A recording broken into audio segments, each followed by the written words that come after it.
Oh, pa-walkout ka pa. Boy Dila. Hindi ka naman talaga kasali dyan eh. Pa-walkout ka pa. Wala kang ang boto. Oh, pinilit mo lang yung sarili mo isiksik dyan. Oh, hindi lang masabi ng mga kasama mo na hindi ka kasali. Gusto mo, nakikisali ka lang. Gusto mo, ikaw pa masunod. Walk out ka pa. Pambira. Di ka na nahiya. Wala ka namang boto. Hindi to kay Barsaga. Oh, sabi mo na gusto mo tuluyan na, ganun. Kasi ayaw nyo nagsasalita siya. Ha? Ayaw nyo nagsasabi ng katotohanan. Ngayon, kung inaakala mo na hindi naman totoo yung sinasabi niya, kasuhan mo. Di ba? Oh, ang dami niyong mga abogado dyan. Kasuhan nyo. Kung hindi totoo. Oh. Bakit sinususpende nyo? Kasi, takot kayong kasuhan. Kaya suspende lang. Kasi pag kinasuhan nyo, lalabas talaga ang katotohanan. Pati kayo, damay. Ha? Eh lahat naman kayo, may mga palusot dyan eh. Oh, ikaw ba naman, hindi ka papayag na wala ka? Mga kasama mo, meron? Oh, siyempre, hindi ka papayag. Kailangan meron ka rin. Baka mas malaki pa. Diba? Baka mas malaki pa yung nakuha mo. O kaya pinatitigil nyo yung bunganga ni Barsaga. O diba?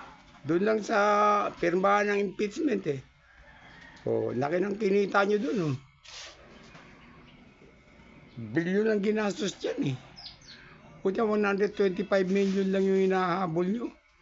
Na wala namang kalatoy-latoy. Kung inaakala mo na totoo yung sinasabi mo, ikaw, kasuhan mo, ilabas mo yung ebidensya. Hindi yung puro ka lang ngak-ngak. Ha? Wala ka namang kalatoy-latoy din eh. Wala namang boboto sa'yo. Kita mo, hindi ka na nga binoto. Nagpumilit ka pa dyan. Ha? Eh, mga kasama mo, natakot na nga kumandidato kasi alam nilang hindi na sila mananalo eh. O, sinaksak mo yung sarili mo dyan. Tapos pa-walk out ka pa. Ang tigas din naman ng pagmumukha mo. Mahiya ka naman sa apo mo. Sa mga apo mo na lang mahiya ka. Huwag na sa mga anak mo. Kasi nakikinabang din yan. Mahiya ka sa mga kapitbahay mo. May pa-arty-arty ka pa. Pa-drama-drama ka pa. Nag-walk out ka nga. Pinagtatawanan ka. Kasi hindi lang nila masabing umalis ka. Hindi ka kasali. O natuwa sila. Nag-walk out ka. Pinagtawanan ka pa. O, di ba? O. Hindi dapat yun. Nangingialam ka sa hindi mo naman dapat, di ka naman kasali. Di ka naman dapat mangialam dyan sa mga problema dyan. Salimpusa ka lang dyan eh. O.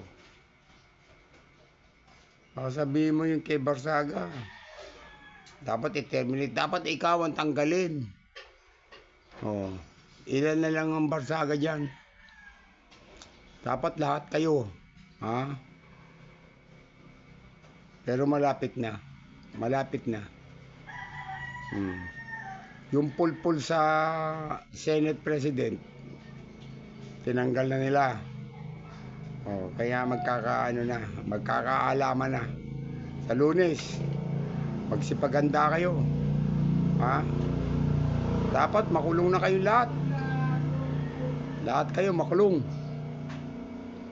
Wala naman kayong mga birat-bat, nanggugulo lang kayo ngayon lang sa panahon na ito. Panahon ni Marcos, panahon nyo. Grabe kapalan ng mukha. Ginagawa nyo bobo yung mga tao. Kasi bobo nyo.